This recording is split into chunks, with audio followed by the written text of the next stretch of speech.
Hi guys, welcome to Peace and Pretty, Honey here. Today is Finland's Independence Day, hence the blue and white flowers and the blue and white candle. But that's not the point of this video.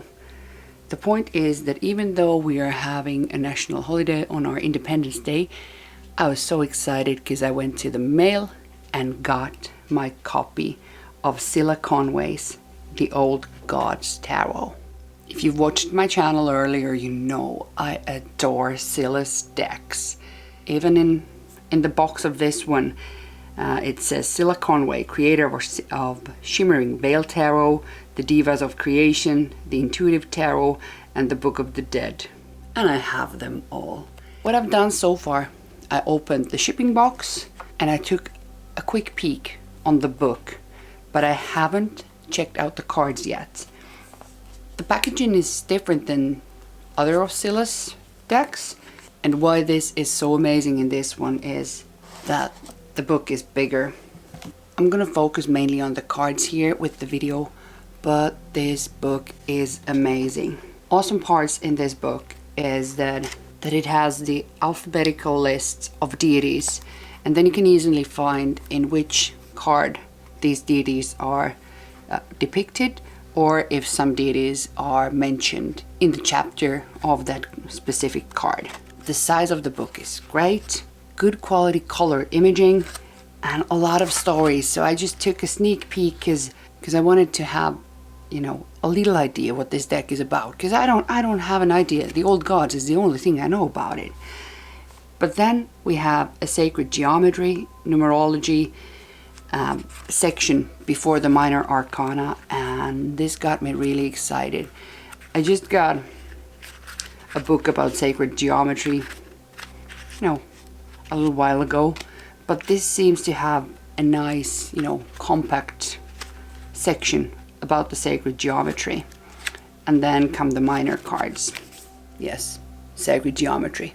That's good. But let's dig into the cards. And so this is gonna be my first reaction to the cards, and I don't know. I'm definitely not gonna be able to recognize all the deities, because what I looked in the book, there are a lot of gods and goddesses from different cultures that I've never even heard of, and I think that's why the book is so juicy, because it's gonna be a nice reading just by itself, because it has a lot of cool stories in it. The cards are divided in two piles, so let's pop out the piles. And here in the bottom of this beautiful box it says, "You know who I am, don't you? When the world was so fresh you could stretch out your hands to touch the sky, when you could jump off the cliff and fly. You may have forgotten, but I have not." And then in the other one, "Through the passage of time, wisdom you thought forgotten is never lost. Dancing among the stars of the boundless heavens, I am here within you, and you are here within me. Wherever you go, there I am." Oh, cool. So this has gotta be the Fool card and the World card, obviously, here. So let's go.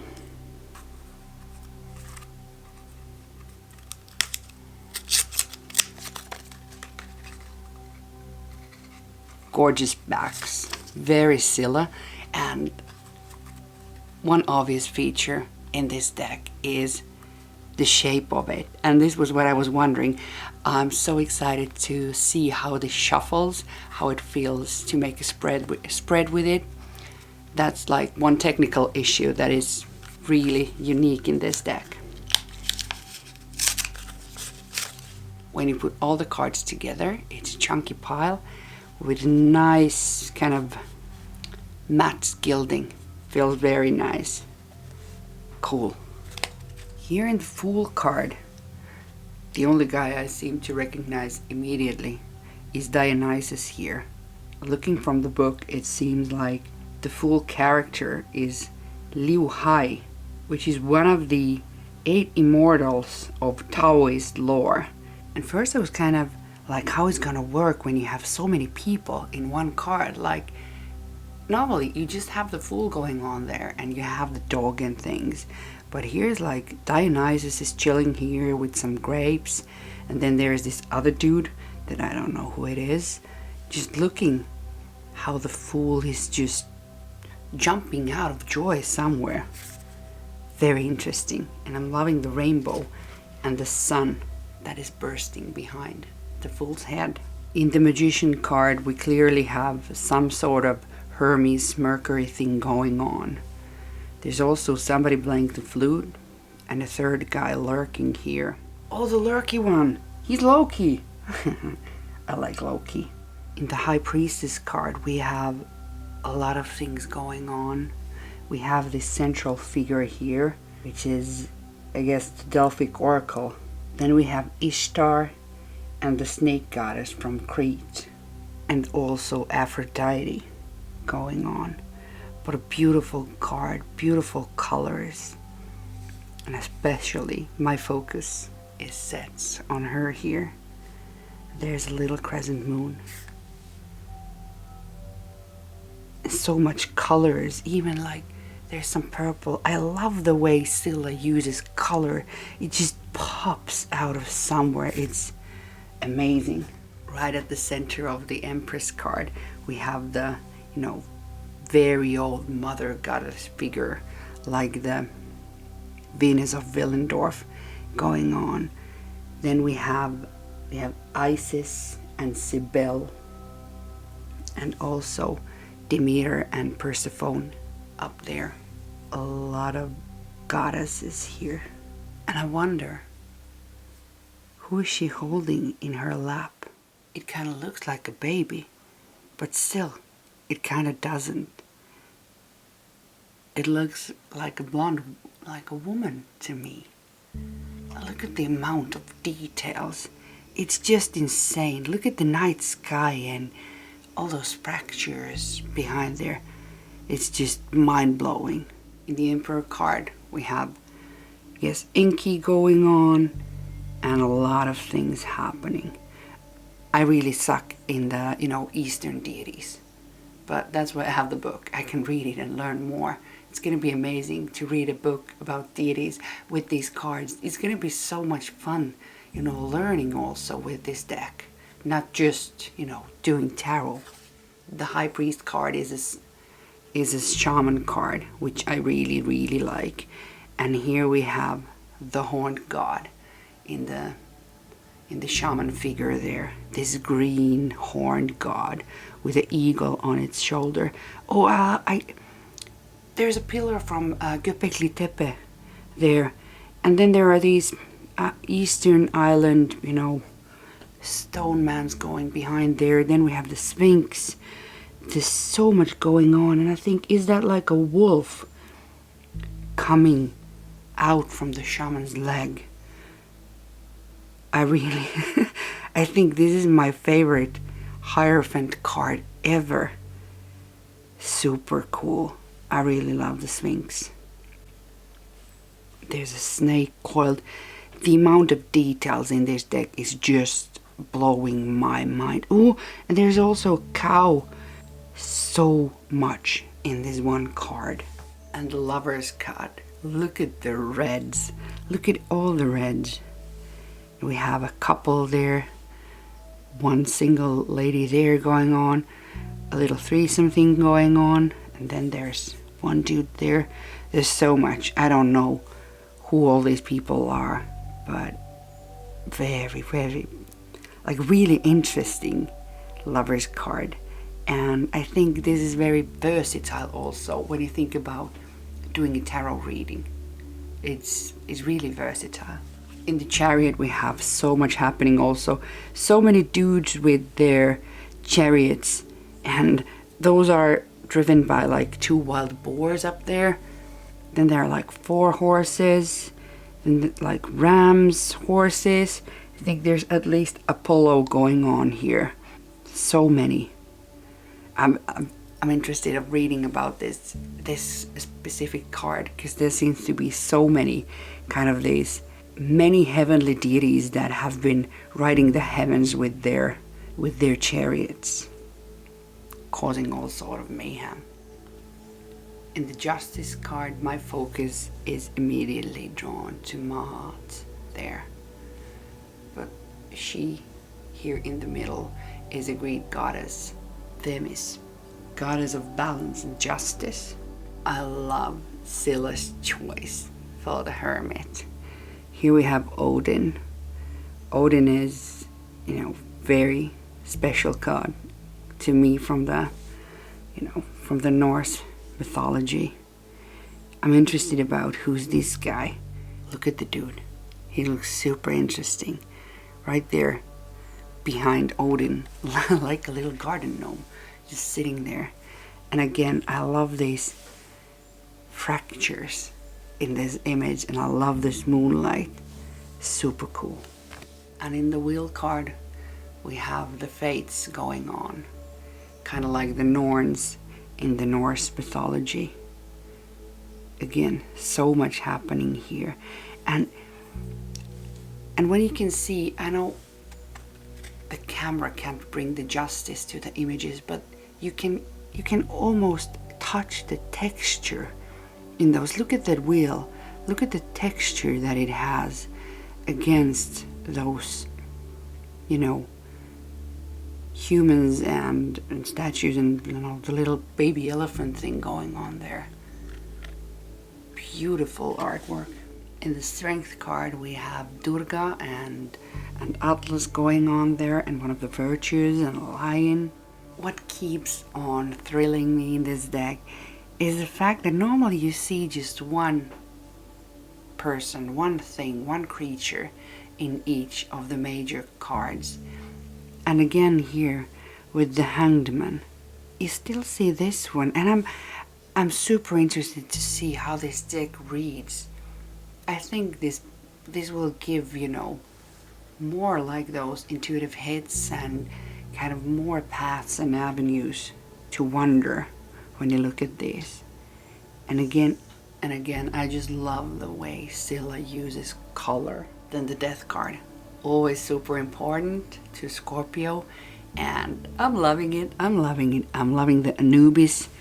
I'm loving that he is holding a little ankh in his arms, like my Thoth in my arms, and these in the columns here are teeny tiny Anubises. So that's super cool. And then here we have Hades. Hades is looking kinda grim. And this one, I haven't heard from her. It's a Lithuanian goddess, Giltine. And that's the beauty of this deck. We get to meet so many new gods and goddesses that I think there's gonna be surprises for all of us in this deck, no matter from which culture we are coming from. The Temperance card is super colorful, and I'm really happy to see a Temperance card without, the basic angel thing going on. Here's kind of the Hieros Gammas, the mixing with the white and the dark. I don't know what kind of beings. These look like Cilla's divas that are creating here. And then there's like a rainbow colored snake. Oh, the Devil card. This is intense. There are so many eyes just staring at me. Eyes all over. Can you see? Eyes. There are eyes everywhere in this one. Very spooky. Oh, this Tower card. This reminds me of one card in the Shimmering Veil. The one, I don't remember which one it is now, where the person is on like on a stage. This reminds me of that. That's gotta be Kali, I think. This one, and the tower is falling, but I can immediately, it's just lightning, is the way the lightnings are done, and then there's this so Cilla, and I love it. And in the Star card, the beauty, the darkness and the light, what's going on here, and so much, different shades, rich shades of blue. It's amazing.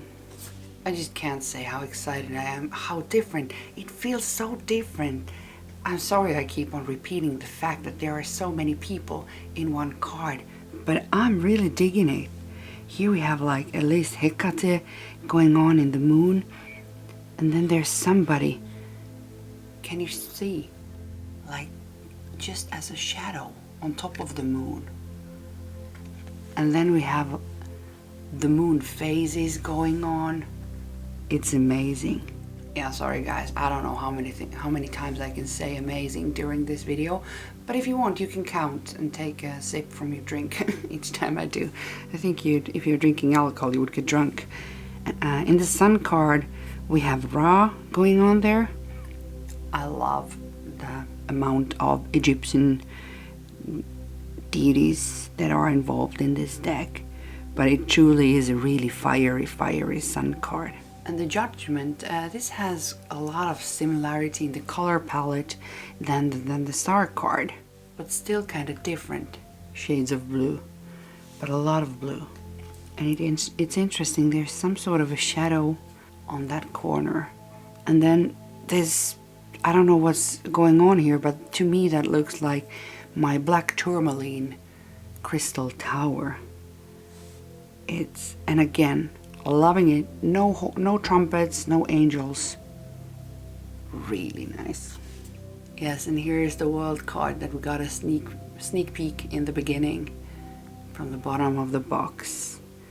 There's Shiva and Shakti dancing there, and a beautiful purple snake, Ouroboros, going around.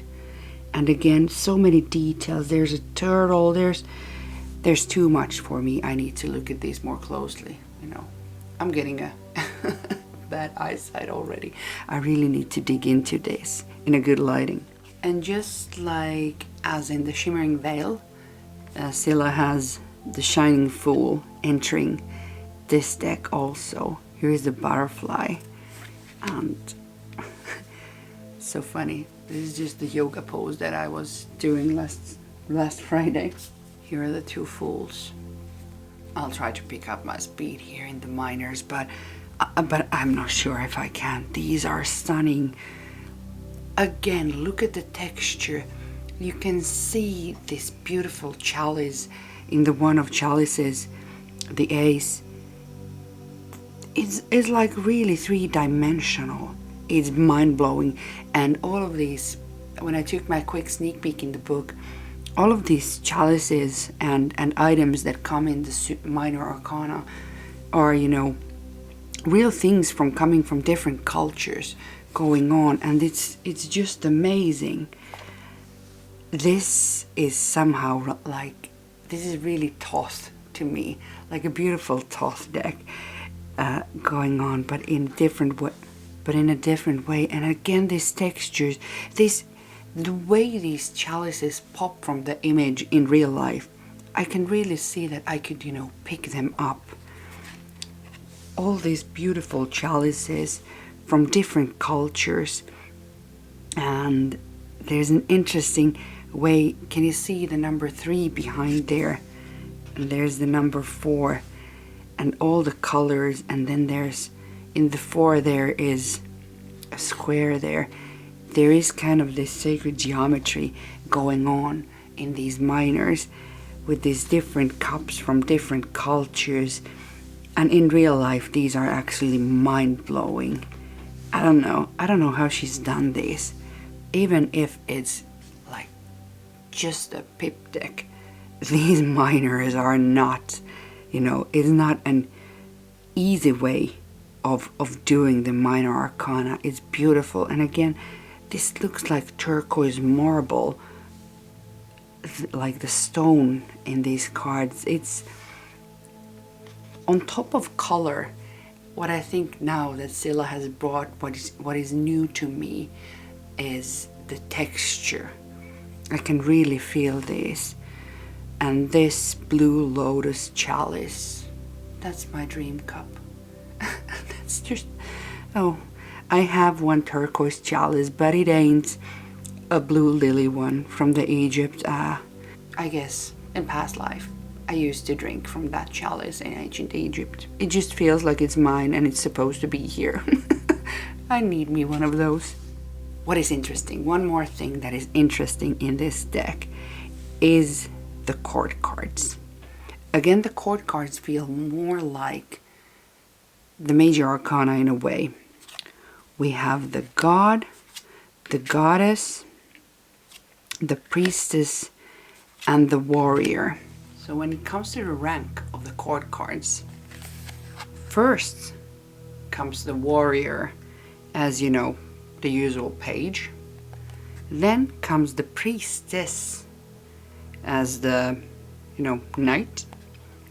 Then we have a god on the place like where you would normally have the queen, and then goddess on the place where we would normally have the king. And I'm really loving it. And of course, well, the fact is that the court cards come without number. So of course, if you would feel more comfortable doing it kind of in a different way, what would stop you? If you would see this priestess like on the page of place of the page more than the warrior, I guess you could do that if you'd feel more comfortable. And if you would feel that the goddess of the chalice is more like the queen of cups, and the god of chalice is more like the king of cups, of course you can obviously use the deck in that way. But my heart was filled with joy because Cilla has included one of also Finnish kind of old deities here, Veden Emo. It's the mother of the waters, and Cilla has depicted her, the Veden Emo, riding here the dolphin. And whenever I get to see some part of my culture in someone's creation, that always makes me happy. But the court cards, yeah, technically a little different than normal decks. And again, a lot of things going on, a lot of people in the court cards, which gives more, again, to my opinion, when I imagine how it would be reading with this deck, more versatile and flavored readings, I'd assume. Then the suit of wands is the suit of scepters, and again, all these are real items that are here that come from different things, and I can touch these, the texture of it. Oh, look, there's a skull. Can you see the skull behind? And oh, it's an elongated one of those that were found in South America. Is one of those elongated skulls. So many cool things. This deck needs to be sit with and watched in peace. And again, you see the number 3 behind there, and in all these you can feel these items. Oh, this would be so cool with my Blue Lotus cup, the scepter here. I'd totally take it. And then there's a snake behind there in the 5 of scepters. These are like little statues. I think these are some sort of more from Tibet or somewhere there. Native American scepters, obviously. This is like the cave people's, tools and paints and whatever. And all sort of artists. It's interesting, the 9 of Wands. I'm finding it interesting, the painting here. The painting here, like the first painting ever. And then like the modern painting here. Oh, I can't get my, I can't wait to really look at this deck. And here, the one thing that always surprises me with Cilla's deck are they are so current. She kind of creates them so fast. This scepter here is all over 4,000 years old, but it was found in a Finnish swamp. A swamp in Finland, but it was found last year, 2021. And she already has it in her deck. This is, you know, I don't know, was it an ancient shaman in Finland over 4,000 years that, you know, lost his, you know, serpent staff and, you know, somewhere in the swamp or no, was buried with it or whatever. But here it is, year later, that we found it in Cilla's deck, and it's just so amazing. And in the court cards, in the suit of scepters or in the suit of wands, we have again a lot of things going on. I think that's a T-Rex, I would say, going on there. Then the priestess card, the god, and the darker goddesses going on here in the wands. Then the suit of discs or coins in this deck is called Orbs, and this is a very Cilla thing. All this, when I see this thing going on in this loopy pattern, it just immediately Cilla. This has a lot of Marseille vibe in this Two of Orbs.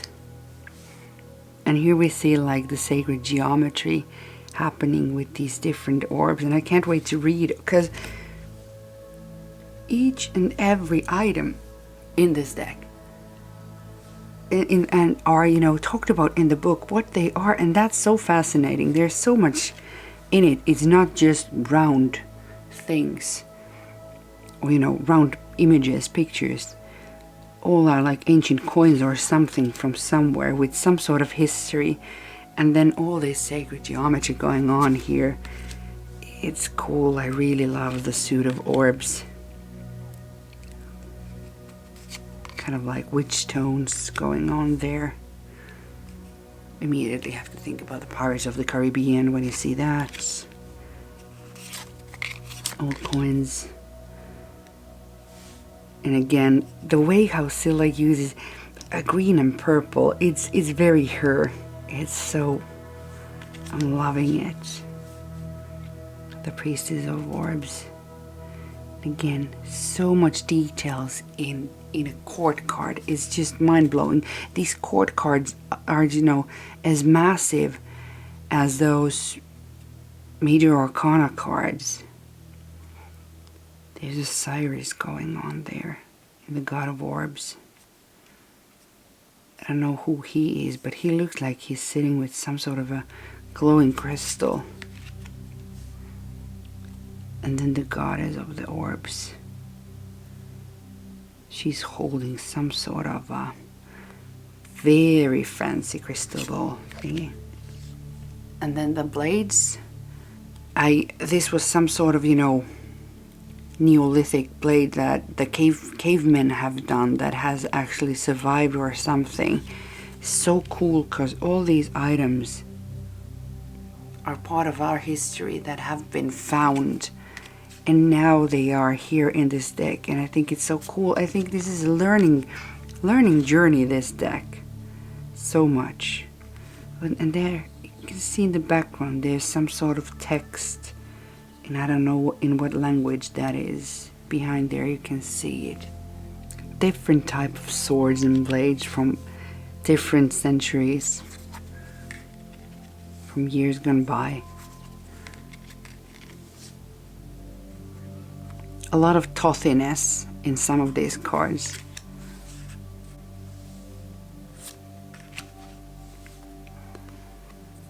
And then with this card, with the Warrior of Blades, it was fun because I got to learn something from Finland that I didn't even know. In this card, Cilla talks about that in 1960s, they dug up a body of a Viking here in Finland that was buried with 2 swords, and now they've done DNA testing to the body, and seems like, and the Viking was an intersex person, like with different chromosomes, and it was buried in women's clothes, but still with the two swords. And really interesting story. And you know, well, of course I wasn't born in the 60s, but I've missed this one, so I was super excited about learning from that one. I'm gonna read more. because one cool thing is that in the book, when Cilla talks about these stories, she has added here in the back, like here is the Warrior of Blade. There is this links to websites that you can go into. I just googled this, you know, just parts of this text, and I found it, and I found an article about it, and it was so cool. So if any of these stories in this card get your attention, Cilla has been kind enough to list her resources for these inspirations of these stories on top of the alphabetical list of the deities. So I thought that was super cool and super nice. Thanks, Cilla. I appreciate it, because I already started checking out the links.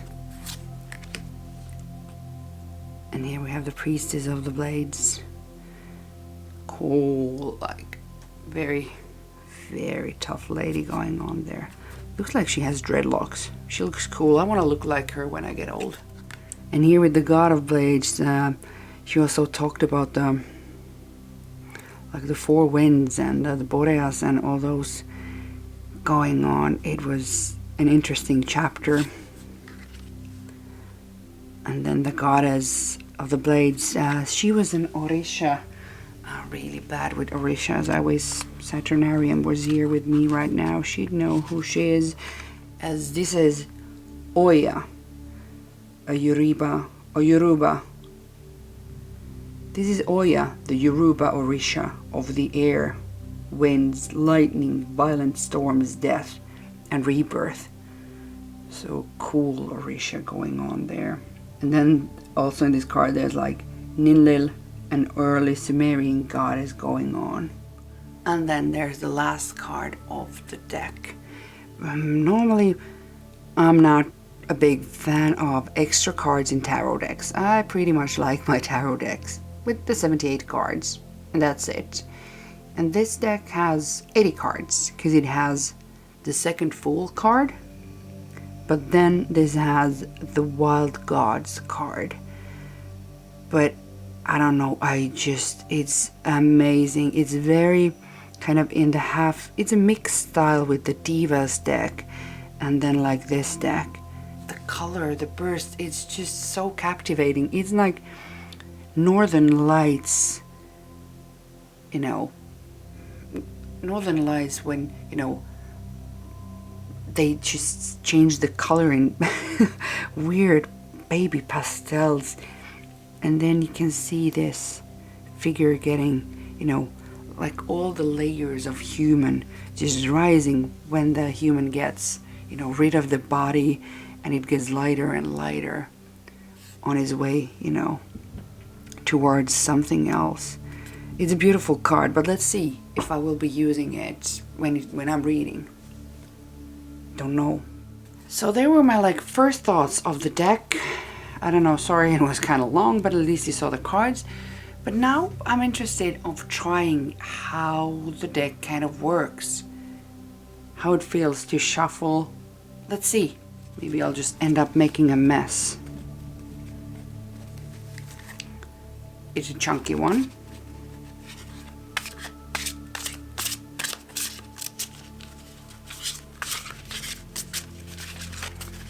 A little bit different to shuffle, of course, than a standard deck. I can obviously do the hand over hand, but I'm pretty sure that in this deck, it would, if you would read reversals, it would be easy because you would get a lot of mixed reversals in the way with the shuffling. Okay, let's try the riffle, how it works.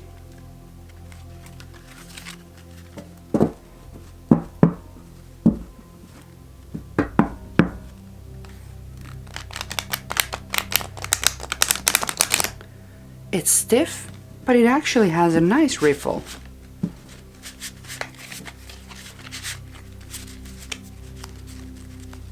The cards weren't stuck. This part is more hard to get them all to be the same way.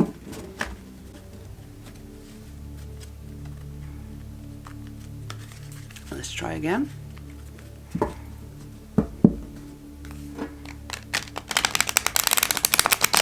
It's a really good deck to riffle, actually. I'm surprised. But it won't bend back. So you can do the, what you would call that, a bow one. But you can do a nice riffle, and if you push them in. Let's see with the, because like with decks, thicker decks like Star Child, Moon Child, they are impossible decks to riffle as a full set when the cards are so thick. So that with these decks I do it like in a half pile. Oh, half pile works with this one too.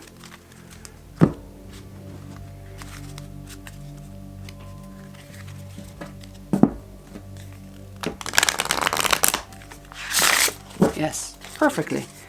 So I don't know. This deck definitely is a riffler for me. In my hands, it seems to be not very natural for me to shuffle this hand over hand, but the riffle is beautiful.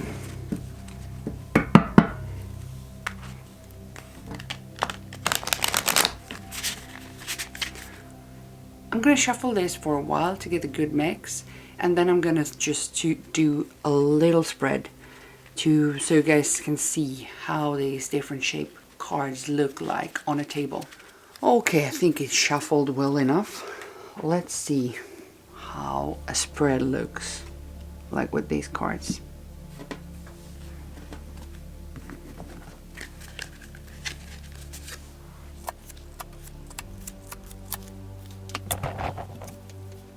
This is an interesting shape.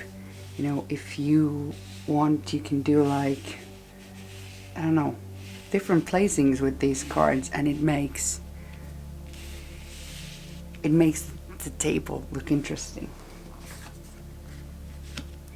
Oh, we got the Priestess of the Orbs. Oh, 5 of Blades. 1 of Orbs. 3 of Scepters. And the 6 of Orbs going on here. And I'm really liking how the court cards are as rich and full as the major arcana. But I think it makes nice looking spreads. Different. Very different than normal cards. So this was the Old Gods Tarot by Cilla Conway. What did you think? I'd love to hear your opinions. I really need to take my time with the deck. This was just, you know, first scratch. This, you know, Cilla's work is always rich, but I think this is extra rich when you have so many things going on and there's so many deities going on in these major arcana cards.